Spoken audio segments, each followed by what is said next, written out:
ಹೊಟ್ಟ್ಯಾಗಿನ ಸಿಟ್ಟು ರಟ್ಟ್ಯಾಗ ಬರ್ಬೇಕಾಗಿದೆ.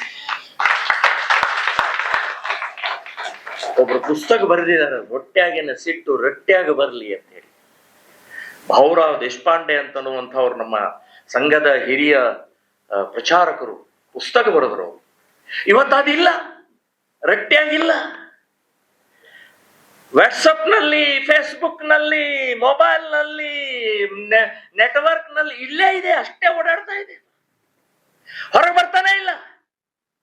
ಗೊತ್ತಿದೆ ನಮಗೆ ಇತಿಹಾಸ ತಪ್ಪಿದೆ, ನಮ್ಮ ಕಾಂಗ್ರೆಸ್ ತಪ್ಪು ಮಾಡ್ತಾ ಇದೆ ಅಂತ ಗೊತ್ತಿದೆ, ಅಥವಾ ಇನ್ನೇನೋ ಎಲ್ಲ ನಡೀತಾ ಇರುವಂತದ್ದು ಇದು ತಪ್ಪು ಅಂತ ನಮ್ಗೆ ಗೊತ್ತಾಗ್ತಾ ಇದೆ.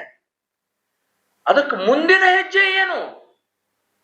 ಅದೇ ಚರ್ಚೆ, ಅದೇ ವಾಟ್ಸಪ್, ಅದೇ ಮೆಸೇಜು, ಅದನ್ನೇ ಕಳಿಸ್ತಾ ಇರೋದಾ, ಅಥವಾ ಇನ್ನೇನಾದ್ರೂ ಮಾಡ್ಬೇಕಾ ಅಂತನ್ನುವಂಥದ್ದು ಯೋಚನೆ ಮಾಡ್ಬೇಕಾಗಿದೆ.